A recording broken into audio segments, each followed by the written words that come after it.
Di tengah dunia yang saling terhubung, pelanggaran hukum tidak lagi terbatas oleh batas negara.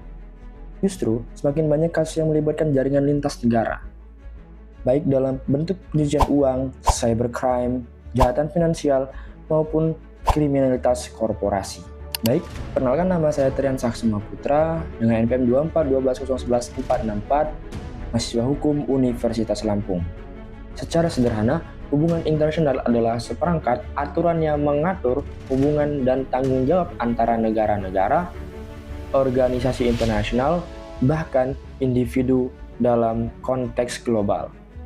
Perannya menjadi semakin krusial saat kita berhadapan dengan kejahatan yang bersifat transnasional.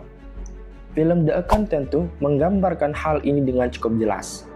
Tokoh utamanya terlibat dalam skema keuangan yang sangat kompleks, yang tidak hanya melibatkan aktivitas ilegal, tetapi juga memanfaatkan celah-celah dalam sistem hukum lintas negara. Ada beberapa aspek penting yang kita tarik dari film ini. 1. Pencucian uang lintas negara. Praktik pencucian uang yang dilakukan oleh tokoh-tokoh dalam film berkaitan erat dengan United Nations Convention Against Transnational Organized Crime, serta rekomendasi dari Financial Action Task Force. Konvensi ini menuntut negara-negara bekerja sama dalam mendeteksi dan menindak aktivitas keuangan ilegal yang seringkali bersifat global. Yang kedua, yurisdiksi ganda dan penghindaran regulasi nasional. Tokoh-tokoh dalam film memanfaatkan sistem keuangan internasional untuk memindahkan dana secara strategis ke negara-negara yang memiliki regulasi lebih longgar. Ini mencerminkan fenomena shadow banking dan offshore finance yang menjadi tantangan besar dalam hukum internasional. 3. Penegakan hukum internasional dan kerjasama lintas negara.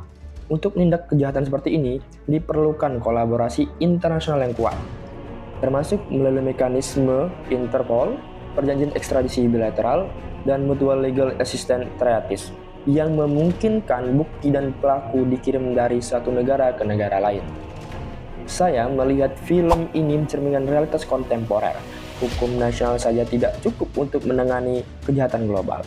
Bahkan negara dengan sistem hukum paling kuat sekalipun akan mengalami kesulitan jika tidak didukung oleh mekanisme internasional.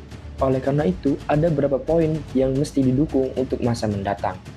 1. Kerjasama hukum internasional harus menjadi prioritas utama bagi negara-negara di dunia. 2. Penegakan regulasi anti-money laundering global perlu diperketat, termasuk pengawasan terhadap transaksi lintas negara. Dan 3, yang tidak kalah penting juga ialah perlu ada transparansi dalam sistem keuangan global, khususnya berkaitan dengan